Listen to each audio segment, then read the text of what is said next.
politics of Pakistan is red hot right now, but that's not the reason I might be sweating in the course of this episode of CTC. That is because temperature outdoors in the afternoons at this moment is 43 degrees plus. Now, Pakistan, a lot's happening, and I know all of you are by now experts on Pakistan's politics.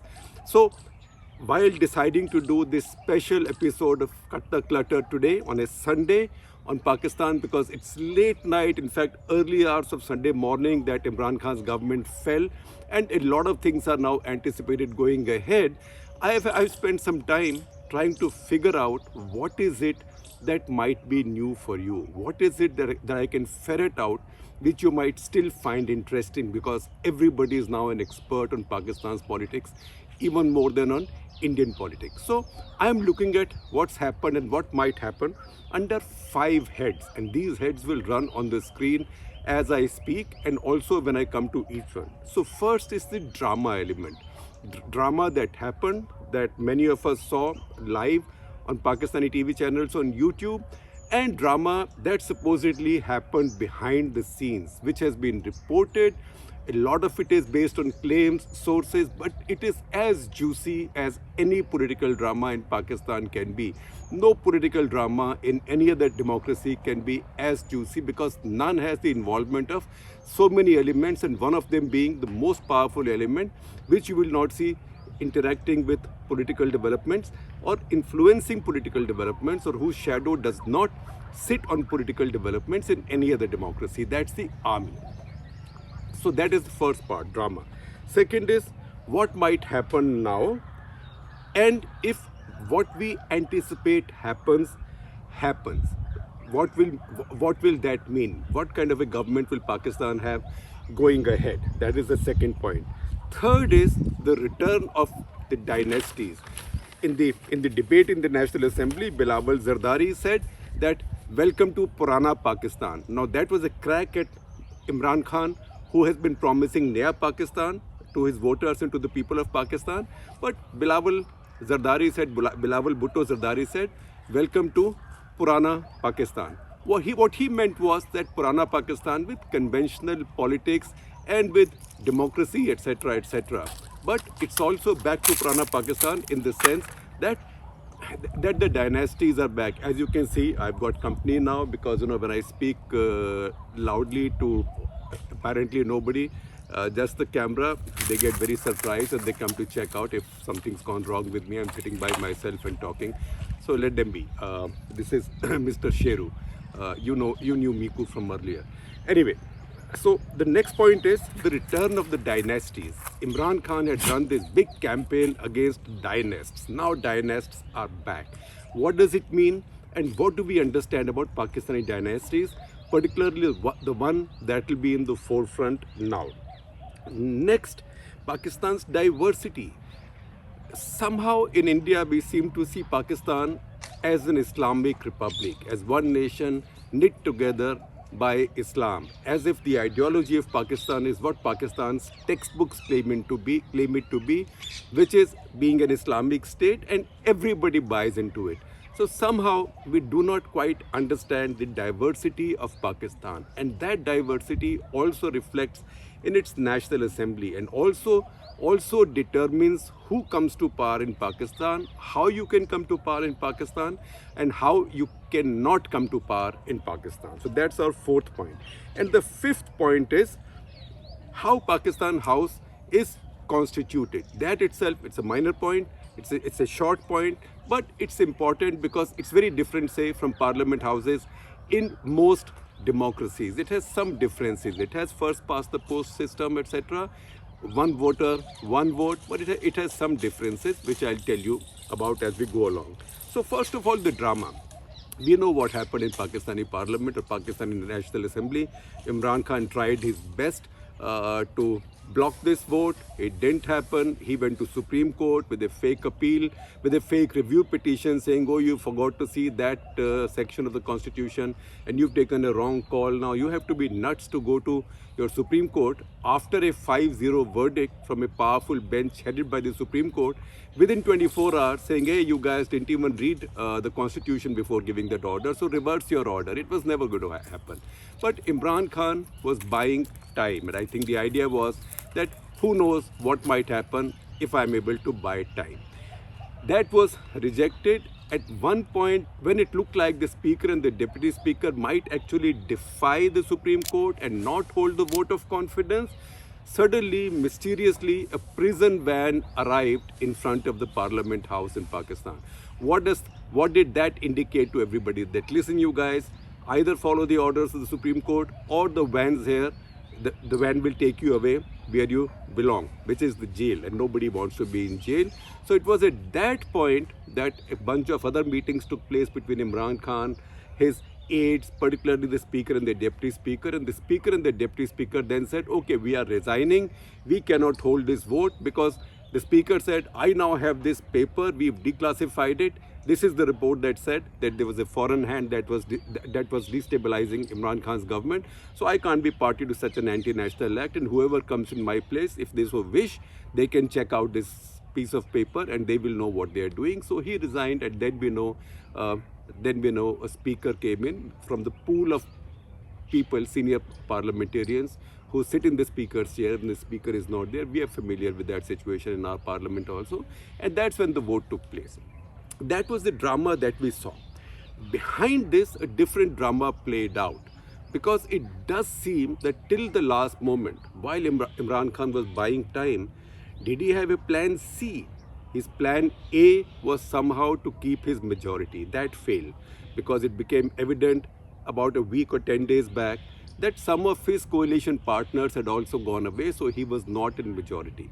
Plan B then was to announce this preemptive dissolution of parliament and calling for early elections, which the president, who's loyal to him, also approved. That plan B failed because the Supreme Court came in the way.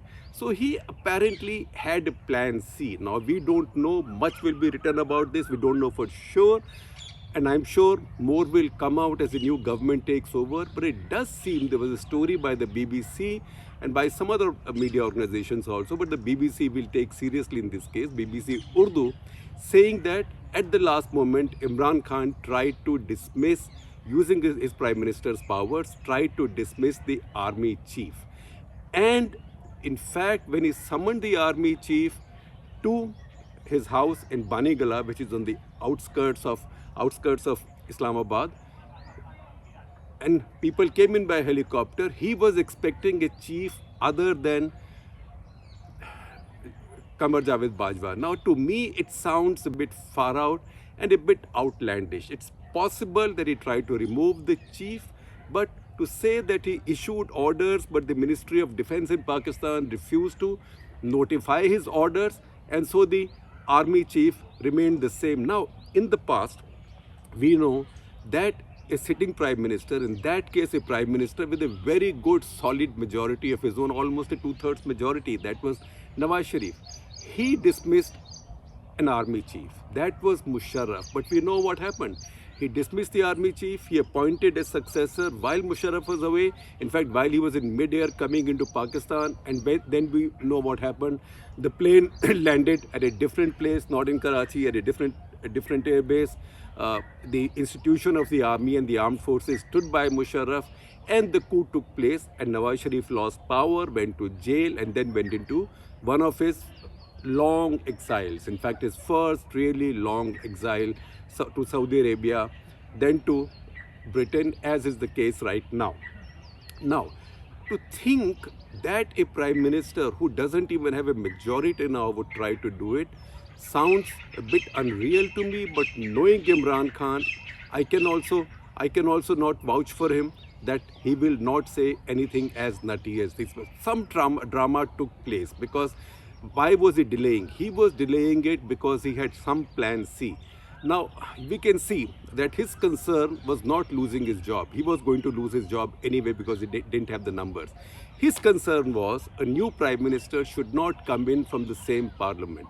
Because if one does, he knows that all the people who he sent to jail in his short tenure, just about 3.5 years, that is the Zardari clan, Zardari Bhutto clan, that is the Sharif clan, all of them would now be quite happy to pay him back in the same coin. Although in his speech, Shehbaz Sharif, that speech sounded gracious, but he is quite a fiery speaker, and we'll try and show you some clips of how he speaks. He throws the microphones around.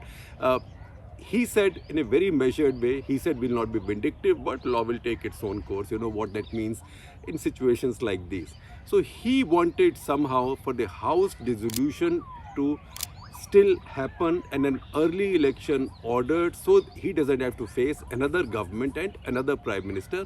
And within that, part of that plan was martial law. And if there is martial law, what better than having my own chief? Now, was it going to happen or not? We don't know, but that is the buzz today. Look at the Pakistani media, look at Pakistani social media. This is the talk everywhere, and BBC has lit this fire. So that is the drama. Second, what might happen now, because there was a peaceful defeat of the outgoing prime minister, of the incumbent. Now it is expected that Parliament will meet again, possibly even on Monday, and elect the new leader. Now the combined opposition right now has nominated Shehbaz Sharif as their new leader. Shehbaz Sharif is Nawaz Sharif's younger brother, but younger only by 2 years. Now, if this happens, if this government led by Shehbaz Sharif comes in, what will happen to Pakistan's politics and what will happen to Pakistan? First of all, how many difficult decisions can this government take? You will have a furious Imran Khan with numbers. And what kind of numbers? If you see his numbers, then you understand the degree of difficulty that the new government in Pakistan will face. Imran Khan, as of now, has 155 MNAs, as MPs are called in Pakistan, 155 MNAs of his own in a house of 342. Shehbaz Sharif's party, which is actually Nawaz Sharif's party, Shehbaz Sharif's party, Sharif family's party, that is PML N, Pakistan Muslim League N, and PPP, Pakistan People's Party, that is the Zardari Bhutto party, or Bhutto Zardari party, that is the more correct way of putting it. They together have fewer seats than Imran Khan has by himself. They make up their 174 plus by adding in all kinds of other people, all kinds of chota 14 member, 5 member, 7 member, 3 member parties. So that is the big difference between them, and that is the power differential.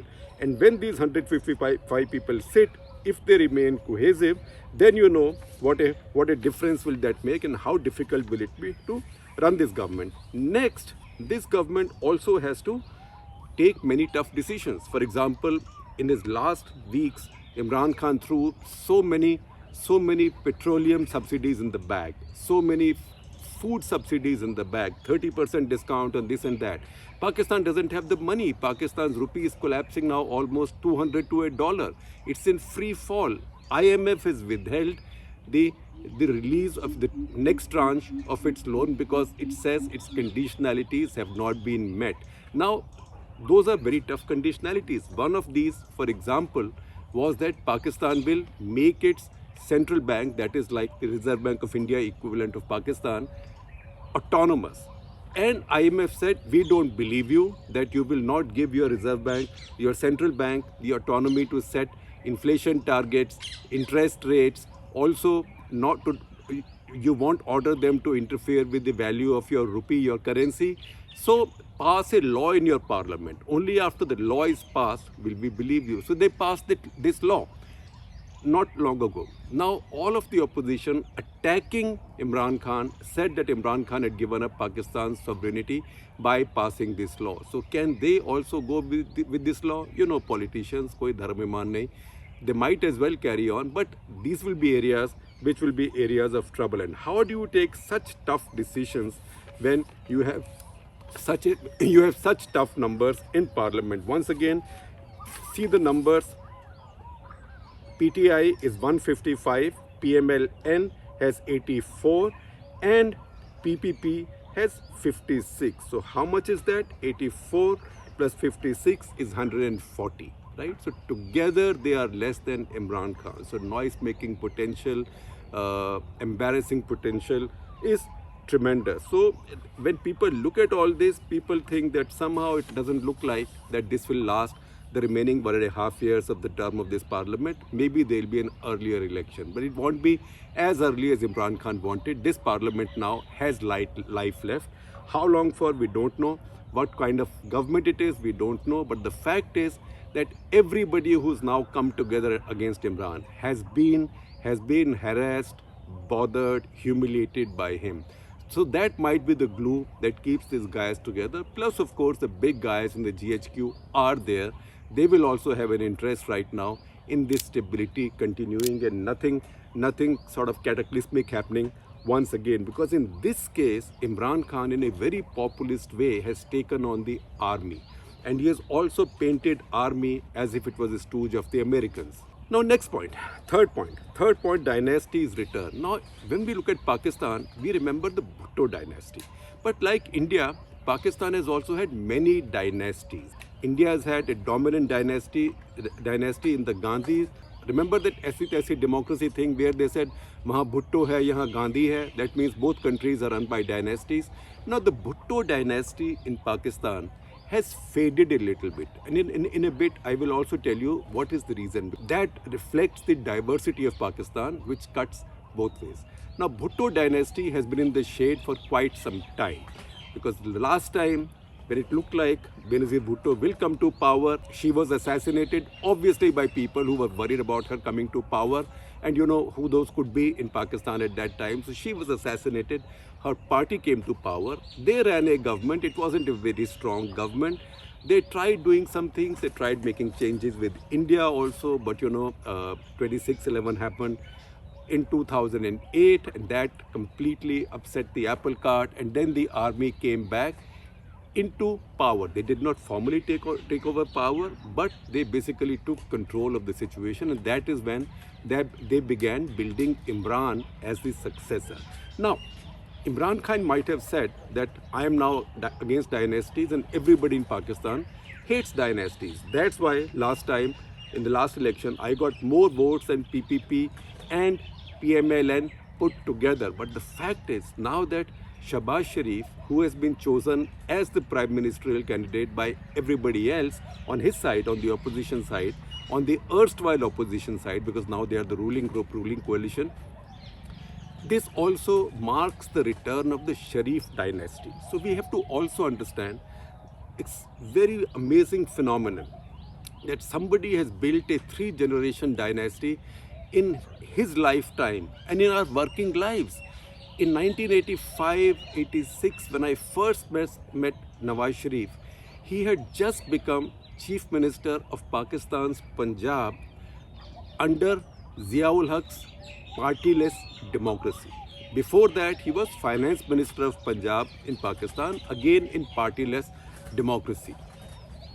He became Chief Minister, and his Finance Minister then in the state of Punjab, who I then met with him in Sindh House in Islamabad, was none else than Shah Mahmood Qureshi, who's now the loyal foreign minister with Imran Khan, and who delivered these long speeches, etc., and who continued to insist that there was a foreign conspiracy. So these were people who were picked up by Zia at that time in his partyless democracy. From there, see where Nawaz Sharif has risen. He himself has been exiled twice for long terms. He's been sent to jail twice. He's been harassed. He's been very sick in the process. His wife, to whom he was very, very, very attached, Kulsum Nawaz, she passed away. She, by the way, is a great-granddaughter of Gama the Pahalwan, the big, world-famous Indian wrestler from pre-partition times. She's his great-granddaughter. Anyway, so he built this dynasty, and because his children were still young, he brought in his brother. The brother is Shehbaz Sharif. In the process, Shehbaz Sharif's son, Hamza, He's now the front runner to be chief minister in Pakistan's Punjab.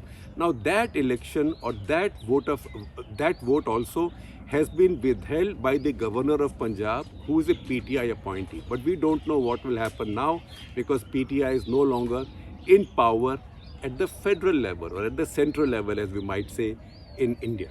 So Nawaz Sharif sitting outside, Shehbaz Sharif becoming Prime Minister now. Shehbaz Sharif's son, Hamza, if he becomes Chief Minister of Punjab, even if he doesn't become Chief Minister of Punjab, Parvez Ilahi, who is the person to whom Imran Khan had conceded power in Punjab in the hope that his small group of PMLQ in National Parliament will continue to help Nawaz Sharif. He also is an old protege of Nawaz Sharif. In fact, he has been a minister in Nawaz Sharif's cabinet, like many people who work with Imran Khan now. But chances are, jiski lathi uski bhains, now that Shehbaz Sharif is in control in Islamabad, the odds of his son becoming chief minister are great. And remember, Punjab in Pakistan is exactly half of Pakistan's political power. More than 60%, 70% Pakistanis say they speak Punjabi, not any other language. And 50%, a little more than 50%, 173 out of 342 seats in National Assembly come from Punjab in Pakistan. So if the two Sharifs, one brother and one son have this, you can see that this is the rise of one big dynasty. And not just that, at the national level, while Nawaz Sharif has been in and out of jail and in and out of exile, he has built a very influential, powerful successor from among his own children, and that is Maryam Nawaz. And you can see she's been very visible. She's also dealt with investigating agencies because Pakistan has this instrument of terror called National Accountability Bureau, or NAB. So when a government wants to harass somebody, they just send a complaint to NAB. It's called a reference in Pakistan. So they send a reference to NAB that you go and check this guy out. But NAB has incredible powers. They can lock up people on suspicion. People remain locked up for a long time.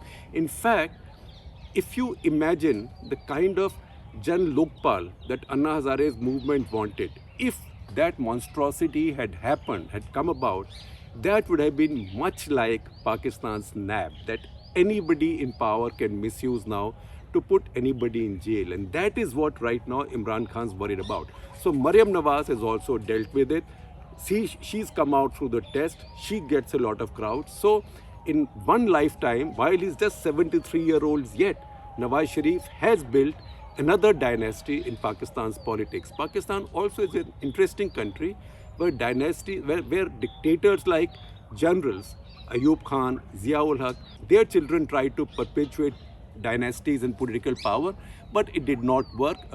Zia-ul Haq's son, Ejazul Haq, I knew well when he contested elections also, but people did not quite see him as a successor, as a political successor to Ziaism, because Ziaism had become an ideology. In fact, at this point, if anybody is a successor to Ziaism, it is Imran Khan. But this second dynasty in Pakistan has now come into being, and it is the most powerful dynasty, more powerful than the Bhutto Zardaris. Now, next point, fourth point, Pakistan's diversity. If you see Pakistan as it exists now, it has 4 full-fledged provinces, that is Punjab, Sindh, Khyber Pakhtunkhwa, which is the former FATA or former frontier area, Punjab, Sindh, Khyber Pakhtunkhwa, and Balochistan. Now, if you see the composition of Pakistan's National Assembly, how much weight does each one carry? Now, Pakistan has 2 kinds of seats in the assembly. So, I am dovetailing also my 5th point in the 4th one, that is, how is Pakistan's National Assembly constituted? Now, Pakistan's National Assembly has, for each province, a number of seats which are elected directly. So, Punjab, for example, is 141. The second biggest state, Sindh, has 61, and Sindh itself has very strong demographic diversity that I'll tell you about. Then Balochistan has 16. Then the federal capital, that is Islamabad, like New Delhi, that has 3 seats. Now this adds up to 272 out of 342.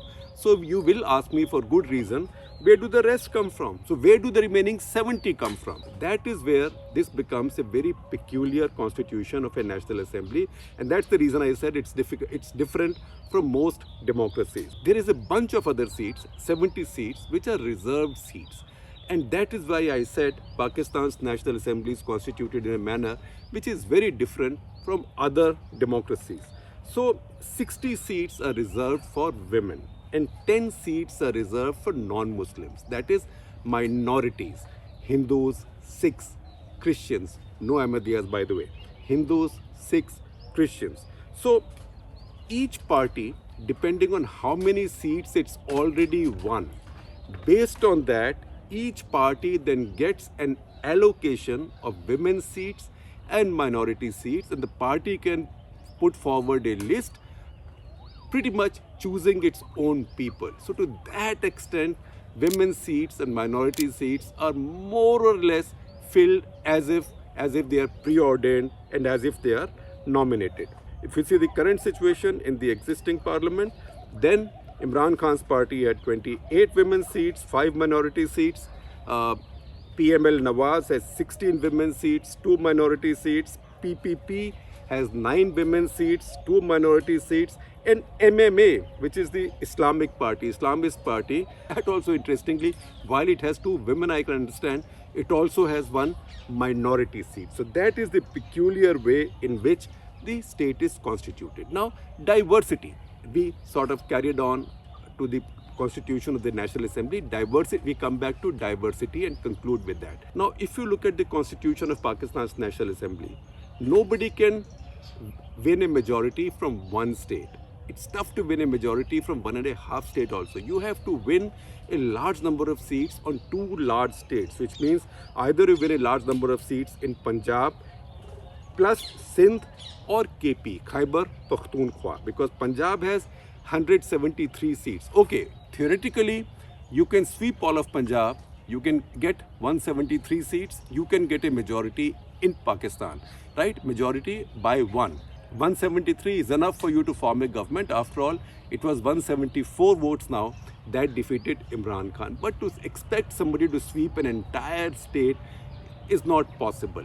But usually the party that rules Pakistan dominates Punjab because Punjab is such a big chunk of the seats. So the reason Bhuttos have now become weaker for the past many years is that they have lost a lot of their support in Punjab. And the reason for that is not just that PML Nawaz has risen over time as the preeminent party in Punjab, but also Imran Khan has become very strong in Punjab. So the anti-Muslim League vote, the old traditional anti-Muslim League vote in Punjab, which PPP used to get, now comes to Imran Khan. And that is why PPP has become much weaker. Now look at how this diversity works. In Punjab, PML-N and PTI now fight with each other. One gets more seats than the other, but the state is pretty much divided between them. In Sindh, on the other hand, it is the PPP that is dominant. If you look at the PPP seats now, 56 seats, chances are a lot of them will be from Sindh. In fact, in the Sindh province, the provincial government also is PPPs. Again, KP. KP is a state, Khyber Pakhtunkhwa, where Imran Khan's party is very strong. In fact, even in the last election, he had won the state election there. So he gets many more seats there. This is how this time between Punjab and KP that Imran Khan got his numbers, although he still fell short of majority. Now it is because of this diversity that it's very difficult for any party in Pakistan to get a majority, and that's why very often you find parties falling short of majority and reaching out to others. It's not often, but the fact is that we've seen parties win majorities in the recent past, notably Nawaz Sharif's party. Now this diversity has other implications also. When Pakistan came into being, it had an eastern wing and a western wing. Now eastern wing had Bengali speaking people, western wing had Punjabis, Pakhtuns, Baluchis, Sindhis, and people who speak Saraiki. Saraiki is a kind of dialect between Punjabi and Sindhi. So about 10% of Pakistan population is Saraiki speaking. So West Pakistan had a lot more diversity. East Pakistan had a little more population than West Pakistan. So West Pakistan got worried that we will be dominated if there is a democracy. See, you can find many reasons to fear democracy. So this is one of the reasons, that if there is pure, good, pristine democracy, then Bengalis will rule us just because there are more of them. So one solution they tried to find was something called a one unit policy. So they said all of West Pakistan is one unit. So they will vote as one state, one province. So some milake, kam se kam, they'll be about as big as East Pakistan. So the East will not dominate us. This started in the mid-50s, but this really acquired its strength, the policy, under Muhammad Ayub Khan in the 60s. And 60s it is that when many separatist movements or regional movements started in Pakistan. It was in 1964 that Baluch separatist movement, the Baluch insurgency started. It was in 1967 that Sindhustan movement, GM Syed Sindhi autonomy or Sindhi state movement started, because all these diverse populations and pushed back. They were not going to be painted and put in the same box as the dominant Punjabis. And because the Punjabis dominated the Pakistani army so much and army had so much power, these minorities in Pakistan, ethnic minorities, linguistic minorities, they also came to resent the Pakistani army. So that is the reason I often say that Pakistan's diversity actually smoothens the edges of its politics. It keeps the balance there. So I thought now, because this diversity has asserted itself, many parties from these diverse communities and diverse ethnicities and linguistic groups have come together to get rid of Imran Khan. That's a point that needs to be made so that we have a better understanding of our newsiest neighbor.